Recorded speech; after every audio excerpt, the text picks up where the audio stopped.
Bonjour, je vais faire une petite capsule pour qu'on puisse parler de diffraction. Alors, je vais répondre à la question comment faire pour ne pas diffracter nos énergies prépersonnelles. Alors, qu'est-ce que c'est la diffraction en premier lieu? C'est important de le comprendre. La diffraction, c'est vraiment une perte de lumière. Alors, on pourrait dire lorsque la conscience humaine est descendue vers la Terre, bien, il y a eu des pertes d'énergie. Alors, au tout début, on pourrait dire notre conscience éveillée était dans le plan supramental. Donc, elle a perdu ou diffracté son énergie prépersonnelle. Donc, elle a perdu le principe de l'intelligence en passant du plan supramental au plan surmental. Donc, il y a quelque chose qui a été enlevé, retiré. Ensuite, sur le plan surmental, mais cette conscience-là qu'on appelle un esprit a perdu, encore une fois, d'autres énergies ou un rayon. Elle a perdu quel rayon? Le rayon de l'intelligence. On appelle ça aussi l'Aleph de l'intelligence. Alors, cette conscience-là s'est retrouvée en tant qu'ego sur la Terre, ayant perdu de la lumière, ayant perdu plusieurs Alephs. Alors, maintenant, on se pose la question, comment faire pour cesser de perdre cette énergie-là en tant qu'ego incarné? Comment faire pour commencer à la récupérer? Qu'est-ce qui arrive si on la récupère? Mais si on récupère l'énergie de l'intelligence de notre esprit, mais on parle de fusion avec l'esprit. Alors, on parle aussi de création d'un nouveau corps de lumière pour cet ego-là. Donc, on va appeler ce corps-là le double éthérique.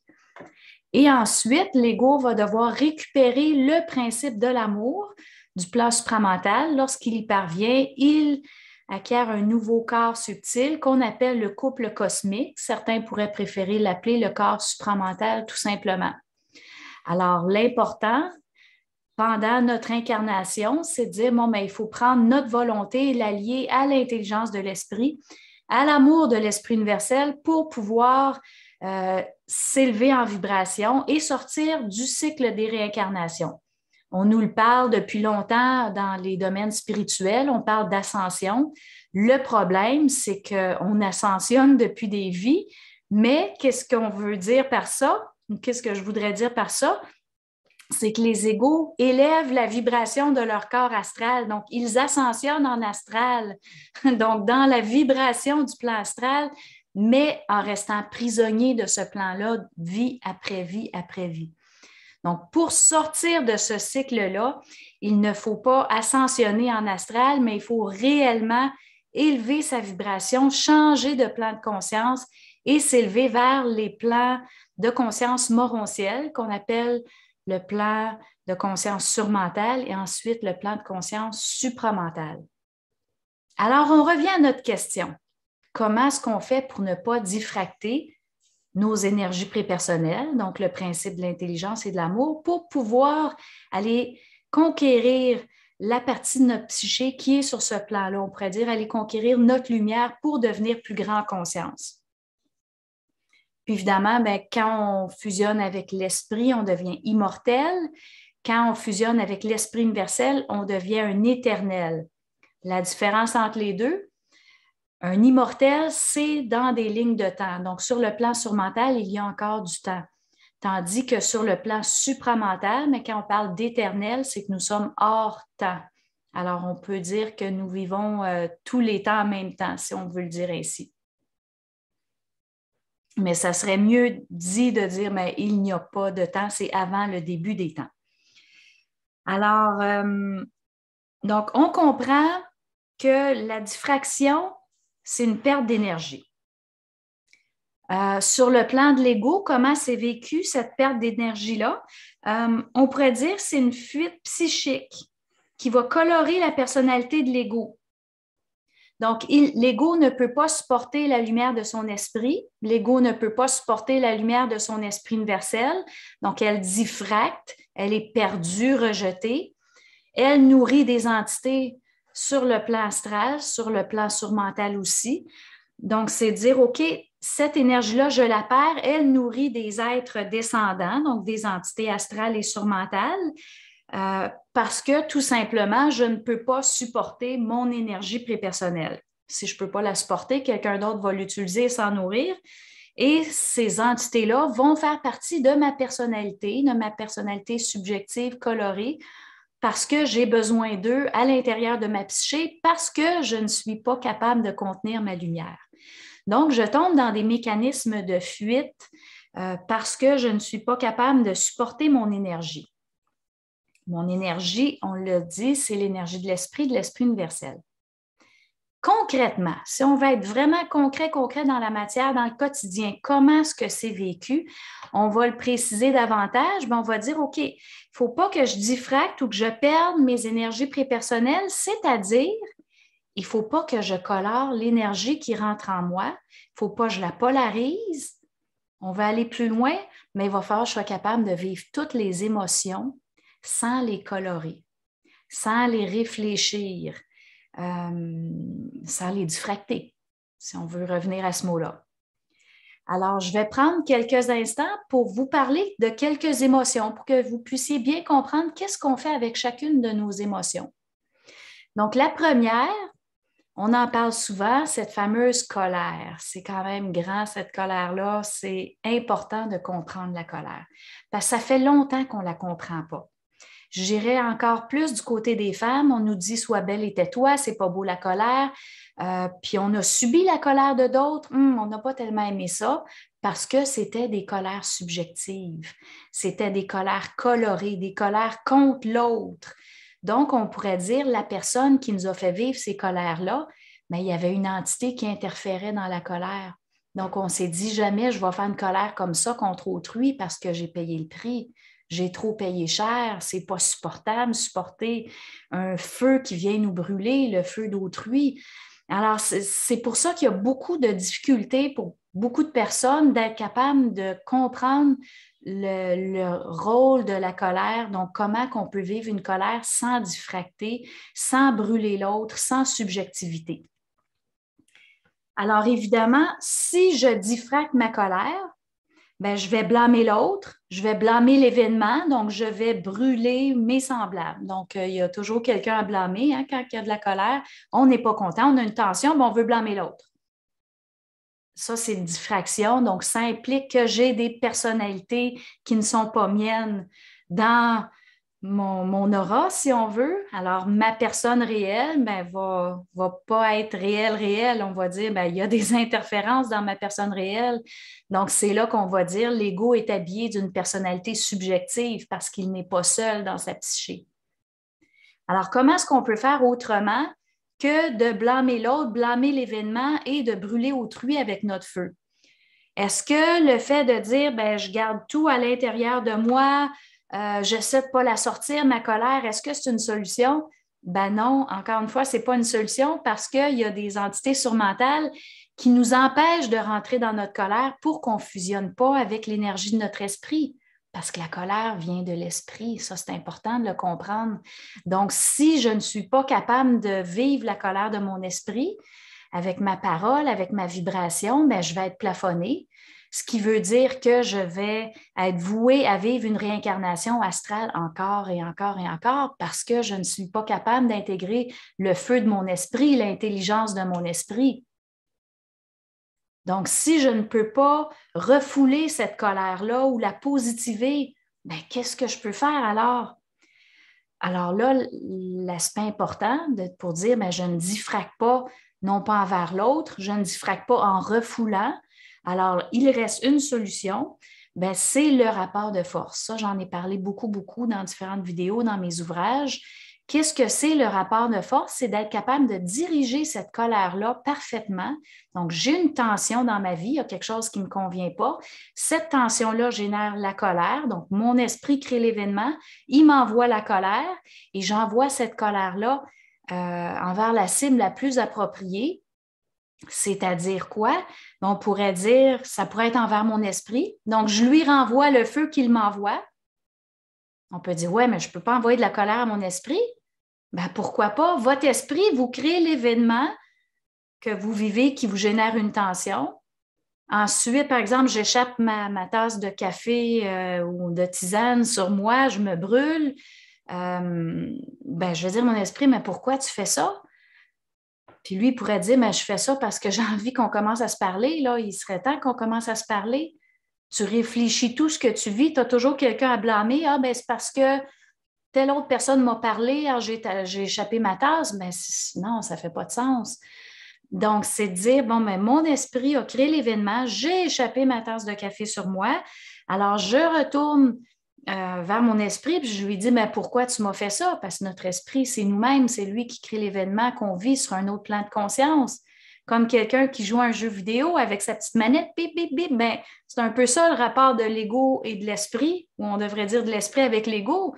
Donc, il fait vivre des choses à l'ego, puis l'ego, ben, il n'a pas le choix de suivre un certain mouvement en fonction de sa capacité à supporter son énergie prépersonnelle ou pas, ou à sa capacité à supporter l'énergie de son esprit ou pas. Donc, si l'ego est capable de supporter l'énergie de son esprit, mais plutôt que diffracter envers l'événement, blâmer l'autre, il va dire à son esprit, mais ça suffit. Ça suffit des événements comme ça me fait mal dans mon corps physique. Viens le vivre dans mon corps, tu vas voir, c'est pas le fun, c'est pas intéressant. Donc là, l'ego va commencer à forcer la fusion de son esprit avec lui. Puis l'occulte derrière ça, c'est que lorsque l'ego fait un rapport de force envers son esprit, c'est pas l'ego qui parle, c'est l'esprit qui parle dans l'ego. Ça, c'est important de le comprendre. Donc, à partir du moment que je conteste mon esprit, on pourrait dire, mais je conteste la partie de mon esprit qui n'est pas encore fusionnée avec mon ego. C'est la partie fusionnée qui parle. Donc, dès que vous commencez à faire des rapports de force avec votre esprit, on peut dire, vous avez commencé à créer votre double. C'est intéressant de le comprendre comme ça. Est-ce que je peux faire des rapports de force envers autrui, autre chose que mon esprit? Oui, je pourrais. Dans certains événements, par exemple, il y a des entités qui pourraient être impliquées. Un exemple, ça pourrait être, par exemple, j'ai une pensée qui me dit dans ma tête, « Ah, je suis donc stupide, ah, je suis donc ci, je suis donc ça. » Donc, tout d'un coup, je tombe dans de l'autodénigrement. Ou bien, ça peut être un autodénigrement, oui, envers soi, mais je peux dénigrer l'autre. « Ah, lui, c'est toujours un con, c'est un ci, c'est un ça. » OK, mais si je m'adresse vraiment à la personne, là, je suis en diffraction, je blâme l'autre pour ce que je vis.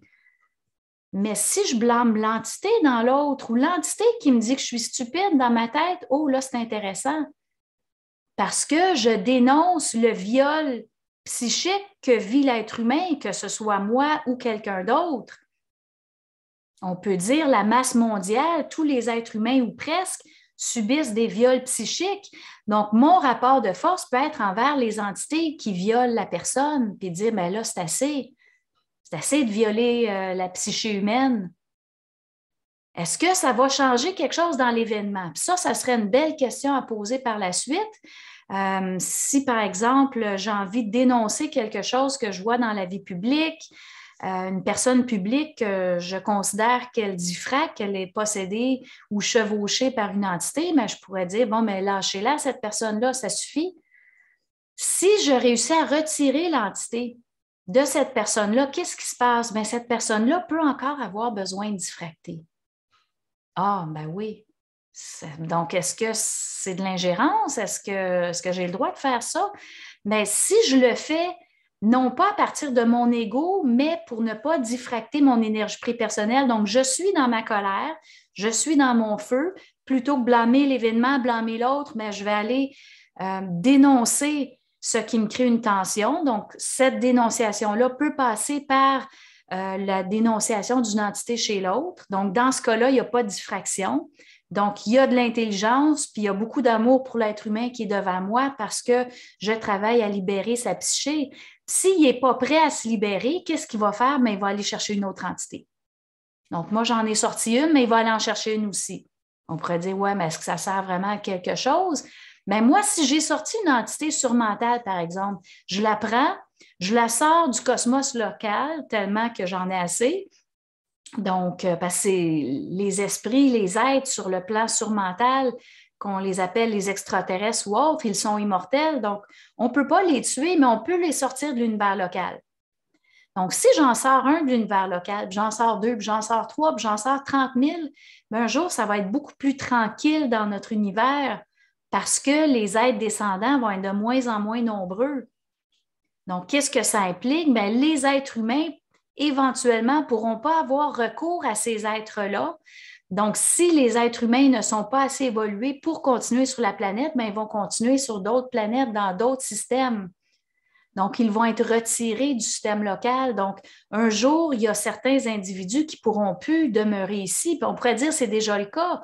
Il y a des personnes qui sont retirées de l'univers local parce qu'ils ne sont pas capables de supporter leur énergie prépersonnelle. Puis les entités qui ont besoin ne sont plus présentes dans l'univers local. Donc, c'est intéressant de le comprendre. Puis, on voit comment c'est nuancé, la conscience supramentale. C'est très, très, très nuancé.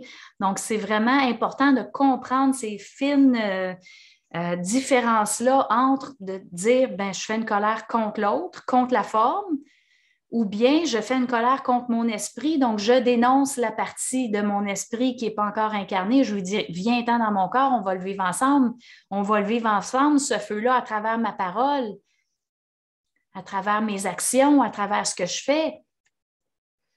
Puis ensuite, ben, si je ne suis pas en diffraction dans ma colère, ben, il y a de l'intelligence, il y a de l'amour et c'est utile. Donc, il n'y a pas de diffraction. Alors, donc, c'est important de dire, quand on dénonce, bien évidemment, si je dénonce, je suis dans un mouvement volontaire, donc dans ma volonté. Puis ma volonté doit être remplie d'intelligence, donc ça doit être intelligent ce que je fais. Puis ça doit inclure l'amour aussi, donc c'est dire, mais ça va servir à l'autre aussi. C'est intelligent pour moi, puis je tiens compte de la sensibilité de l'autre aussi dans le processus. On pourrait dire, mais est-ce qu'on pourrait faire une erreur? Disons que j'ai une croyance que telle personne a une entité, puis je fais un rapport de force. Je tente de jeter ces entités dehors ou je parle à son esprit, bien, est-ce que je peux faire une erreur? Ben, je dirais non, parce que ça ne brime pas la personne. Donc, d'être capable de bien diriger son feu, tant que c'est envers justement les forces descendantes, ben, il n'y a pas d'erreur possible. Donc, c'est ça qui est beau, c'est de dire, ben, on a toujours dans l'optique de préserver l'être humain. Parce que quand on fait attention à l'autre, ben c'est le principe de l'amour. Quand on se protège soi, on apprend à dire non, ça suffit, c'est assez le harcèlement, c'est assez ci, c'est assez, on ferme la porte. Ben ça, c'est de l'intelligence. L'intelligence, c'est pour soi, l'amour, c'est pour l'autre, puis c'est cet équilibre entre les deux qu'on veut avoir. Donc, c'est important de le comprendre. Il y en a qui vont dire, ouais, mais l'amour pour soi, c'est où? Bien, si je m'aime, j'apprends à dire non, donc c'est de l'intelligence. Donc, vous voyez, c'est juste une nuance de mots là, que j'essaie de vous faire passer, de vous faire comprendre. Donc, oui, on peut parler d'amour pour soi, mais ultimement, en langage supramental, on va parler d'intelligence. Donc, on va apprendre à dire non, on va apprendre à mettre nos limites. Ensuite, on pourrait dire, mais la colère, si ça implique l'autre, quelqu'un m'attaque personnellement, ça peut arriver. Mais qu'est-ce que je fais? Je fais des rapports de force à l'invisible devant la personne. Comment je gère ça? Donc, ça, c'est une question qui est importante parce que des fois, mais on est en rapport avec l'autre. La colère peut survenir quand on est avec l'autre. Donc, on peut dire, bien, c'est intelligent de se protéger notre identité. Donc, on dit, il faut apprendre à dire non, mais sans manquer de respect à l'autre. C'est dire, je mets ma limite parce que j'ai de l'intelligence pour moi-même, mais ce n'est pas parce que je mets ma limite que je t'aime pas ou que ce n'est pas intelligent. C'est intelligent pour tout le monde, mettre la limite. Si moi, je mets ma limite envers toi, ben toi, tu vas voir que tu ne peux pas me dominer ou tu vas apprendre à respecter ma sensibilité. Donc, c'est vraiment un jeu qui va se travailler, j'aimerais dire, dans la communication. C'est un jeu d'énergie, c'est de dire, bon, ben regarde, moi, je place mon espace, tu places ton espace, puis comment est-ce qu'on peut cohabiter ensuite avec le respect de chacun? Parce qu'on ne peut pas prendre toute la place. L'autre existe, l'autre a une sensibilité, puis on doit en tenir compte dans notre rapport à autrui, la sensibilité de l'autre. Sinon, ce n'est pas intelligent, puis on n'aime pas l'autre. Alors, vous voyez comment c'est nuancé. Donc, c'est vraiment être capable de dire, on va protéger, on va honorer le réel dans l'autre. Donc, on ne perdra pas de vue la sensibilité de l'autre dans le processus.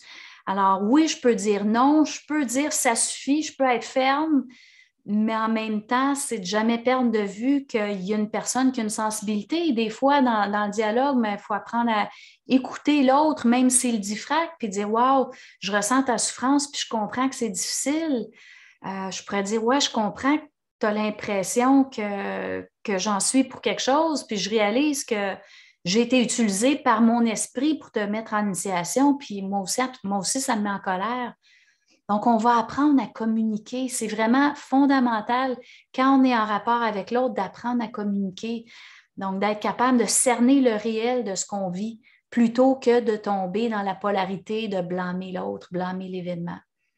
Donc, c'est vraiment quelque chose qui s'apprend à long terme, la communication, la gestion de la colère.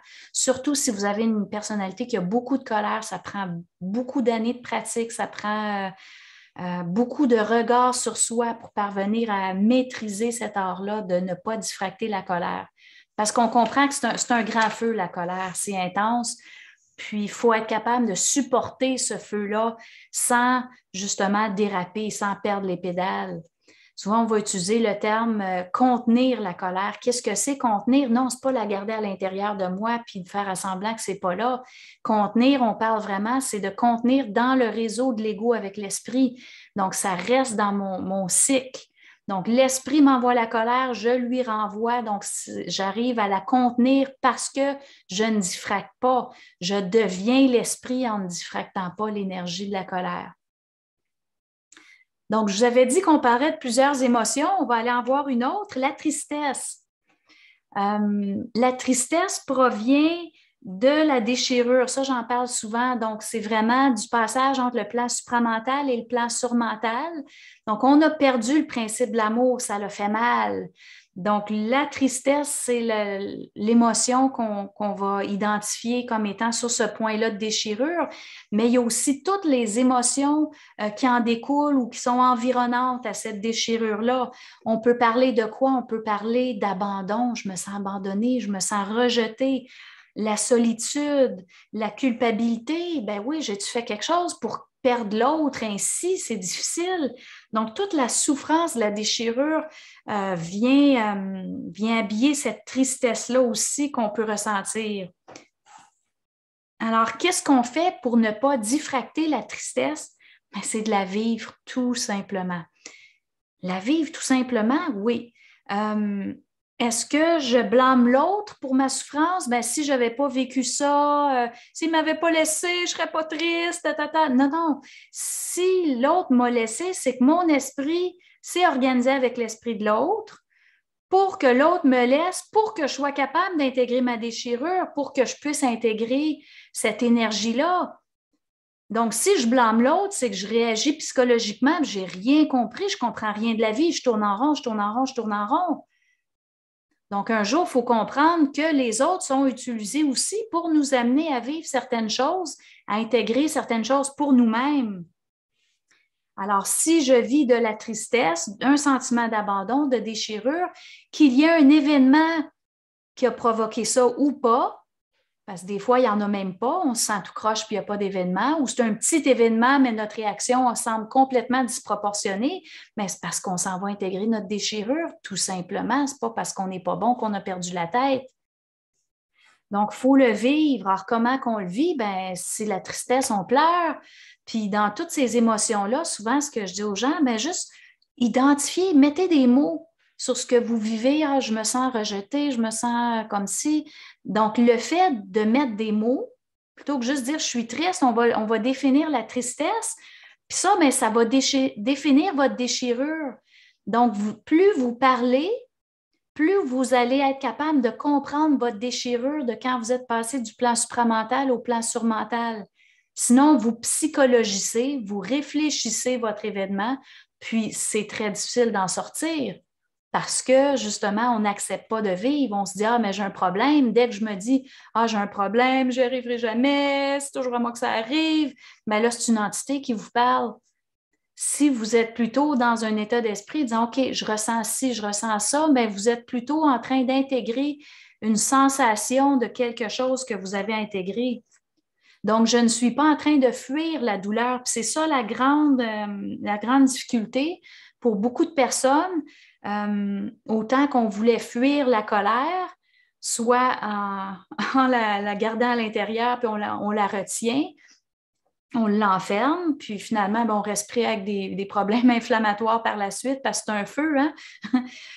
Ou bien, justement, on brûle les autres. Ben, pour la tristesse, il ne faut pas fuir, donc il ne faut pas dire, ah, mais là, je vais aller me changer les idées. Ben, peut-être qu'à un moment donné, oui, c'est intéressant de changer les idées, mais est-ce que j'ai pris le temps de bien le vivre?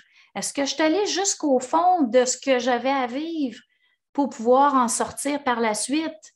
Puis ça, c'est à vous de le savoir, c'est chacun pour soi. Personne ne peut le dire à votre place, est-ce que vous avez fui ou pas?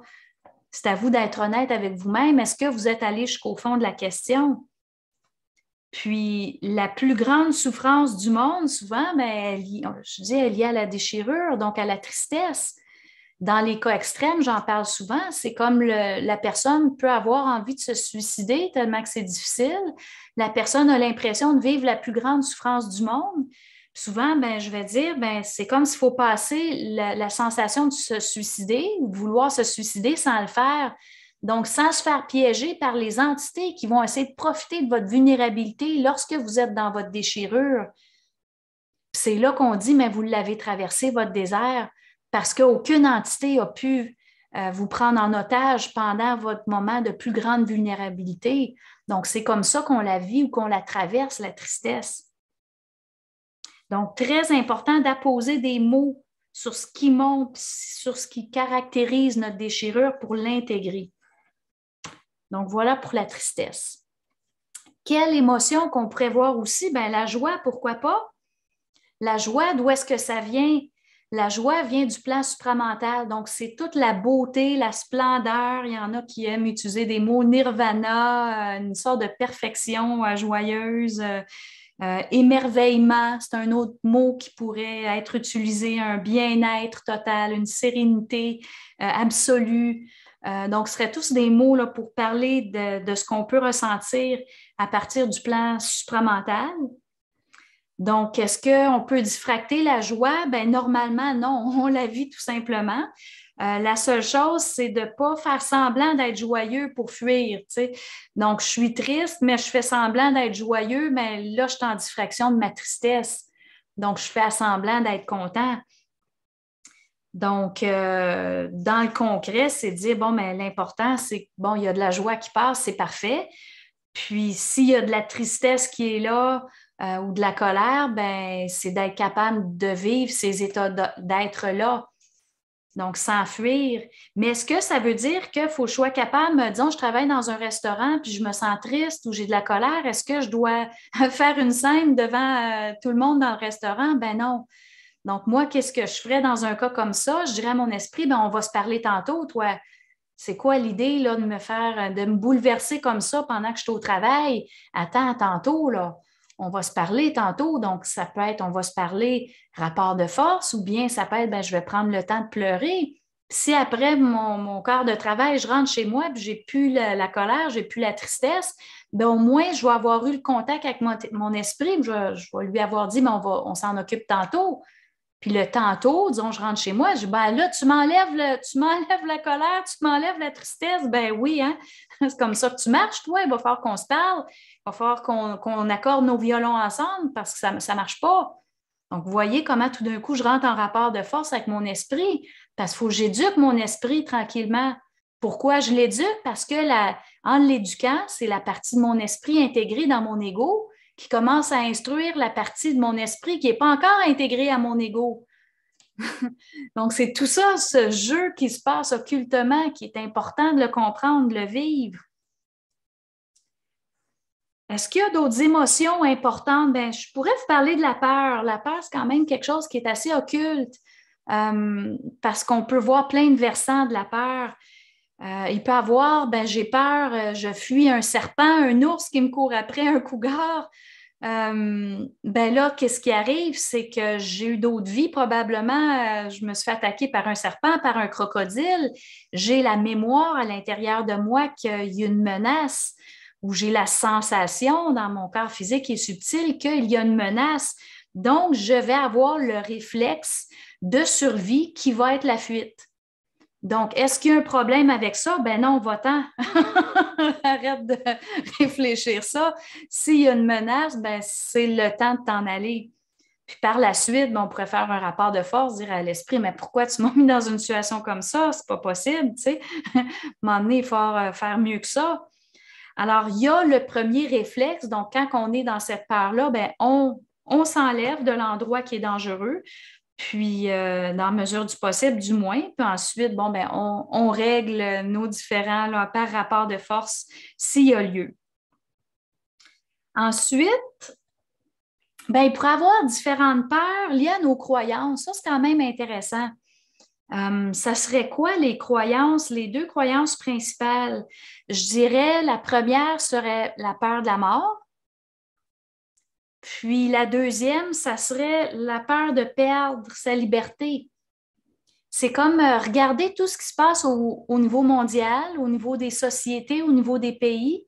Puis il y a toujours un clan qui a peur de la mort, des gens qui ont peur de mourir. Je dis clan, mais une certaine catégorie d'individus. Donc, peur de la mort. Puis ensuite, ben, peur de perdre ma liberté. Donc, les contestataires, souvent, vont être dans peur de perdre la liberté. Puis les gens qui sont menacés ou qui sentent une menace, ben, ils vont avoir peur de la mort. Donc, qu'on soit dans un clan ou une catégorie ou dans l'autre, mais finalement, ça revient au même parce qu'on est dans les croyances. Puis là, quelqu'un pourrait dire, oui, mais c'est justifié. Ben, attendez un peu, on va aller voir. Du côté peur de la mort, OK, il y a des bombardements, je suis à risque. Bon, on pourrait dire, ben, c'est normal que j'ai peur de la mort, tu sais, que je sois inquiète.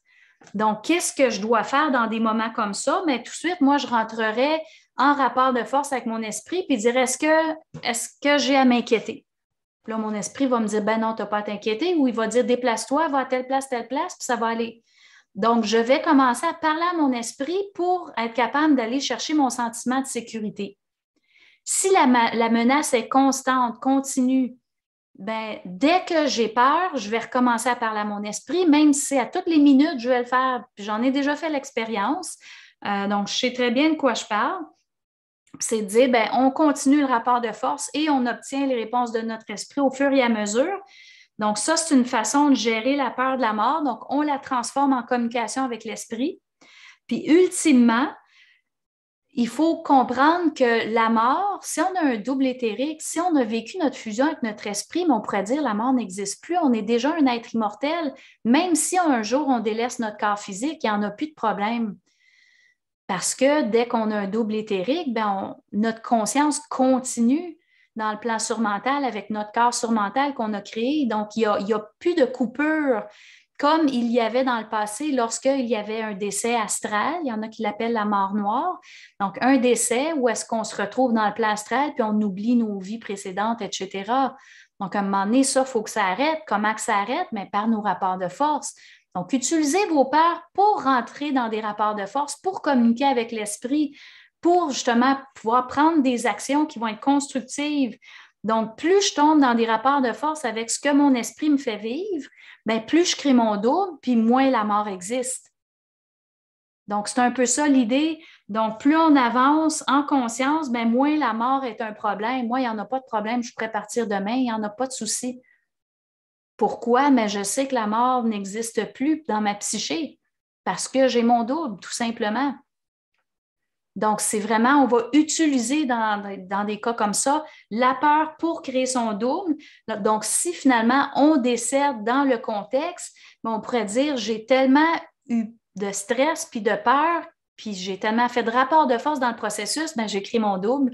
Donc, j'ai utilisé l'événement pour devenir immortel en conscience. Parce que sinon, ben, on a peur, on réagit psychologiquement, mais de vie en vie, ce n'est pas la première fois qu'on vit des soucis sur la Terre où est-ce qu'on a pu être tué par bombardement, par fusil, par des requins, par attaque d'un clan adverse.